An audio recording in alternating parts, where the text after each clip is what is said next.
Please be seated.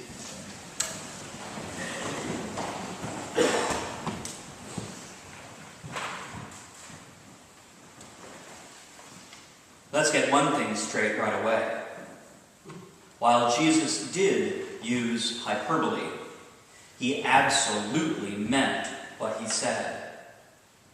The point of today's gospel is not to shape our feelings, but our priorities.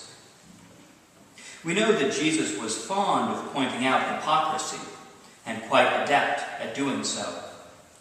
Many of those in the large crowds who were following Jesus at this point in his public ministry were probably originally drawn to listen to him because of his fearless exposure of the hypocrisy and corruption of the elite.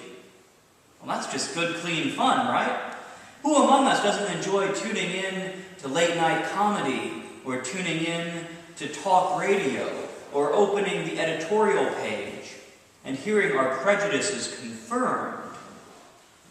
And while we may not literally pat ourselves on the back for being better people than the public figures who are themselves not literally being torn apart, we still feel better when we see the sins and faults of the famous and powerful laid bare with wit and bile.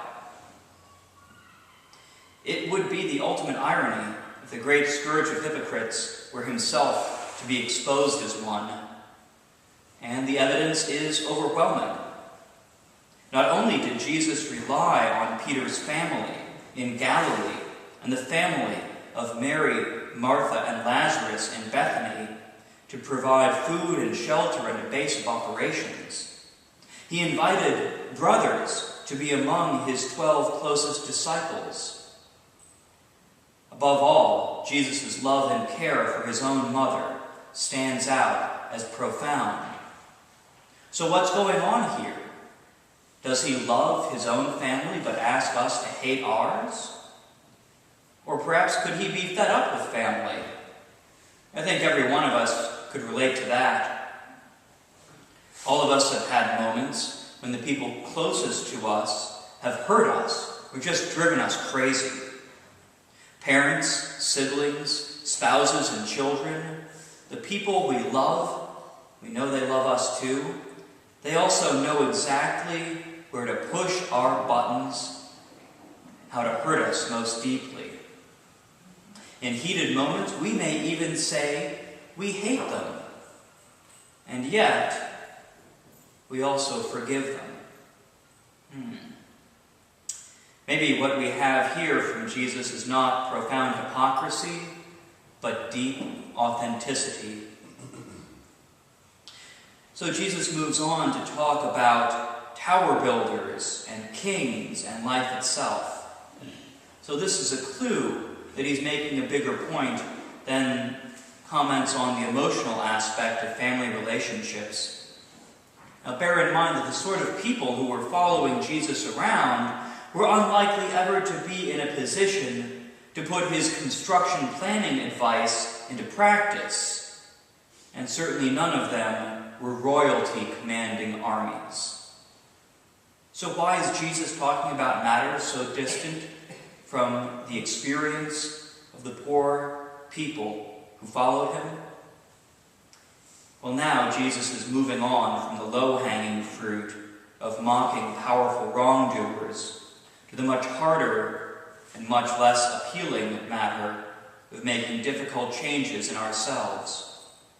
He wants us, who would call himself his followers, to think long and hard about what we are willing to give up if we would follow him. This question, what will we risk, is no less essential than determining if you have enough materials before you start a construction project. It is no less a matter of life and death than the responsibility to know if you have enough soldiers to defeat a hostile army. Sure, we're willing to follow Jesus while he is entertaining us, while he is taking down fat targets, while he is making us feel better. That's so easy, large crowds can do it. But are we willing to go as far as Jesus wants us to go? Are we willing to become targets ourselves? Are we willing to risk the things that are most precious to us? Our possessions, our relationships, our very lives, in order to keep following Jesus? When they start handing out crosses, will we reach out our arms to pick one up? For most of us, these questions are abstract, hypothetical, hyperbolic. We are blessed so abundantly. We enjoy greater security and prosperity than the people of any other age in history. In practical terms, the chance of our truly suffering for the sake of the gospel is remote for us. We know perfectly well that we will probably never be asked to starve or be physically injured or killed or have our family and friends turn against us for the sake of the gospel. But even today, some Christians do have to choose between their own well-being and following God's call. 2 days ago, the second highest ranking bishop in the Anglican Church of Nigeria, Archbishop Ignatius Kete, was kidnapped. He and his wife were driving late at night in order to pick up a guest when gunmen attacked and abducted them. The police gave chase and forced the men to release the Archbishop's wife, Beatrice. But the men succeeded in capturing the Archbishop, and his whereabouts today are unknown. Sadly, this was not an unforeseeable turn of events. The kidnapping of foreign visitors and local figures is a disturbingly common feature of life in that part of southern Nigeria.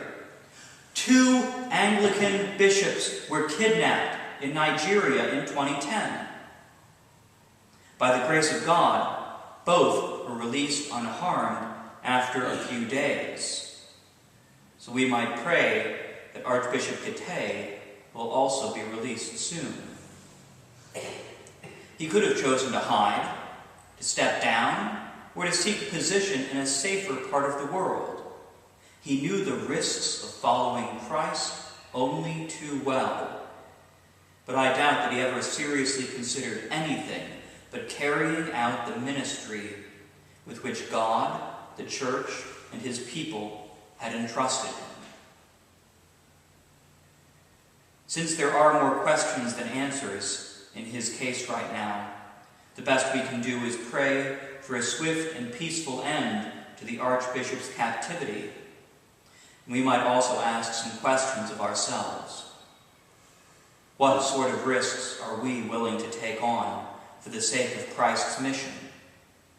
Are there things we would tell Jesus are not on the table?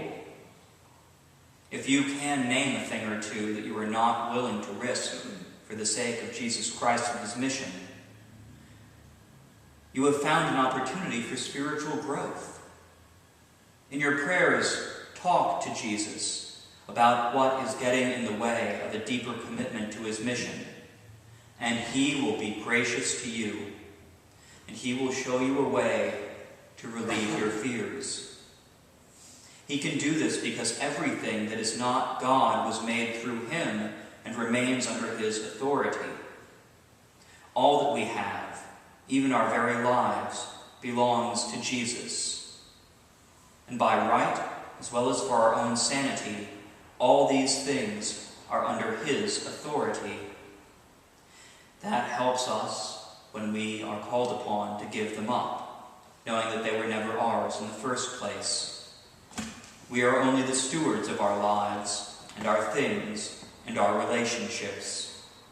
As such, Jesus trusts us with great discretion over the things he has given us.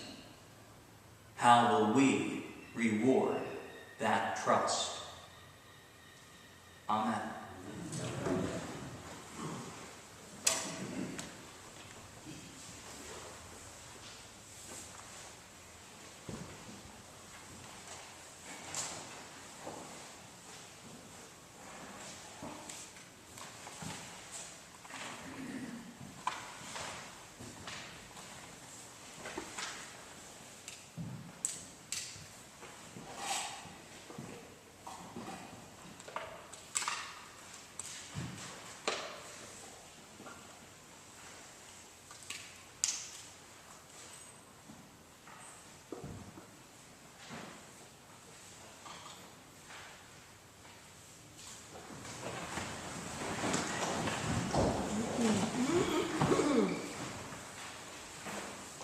We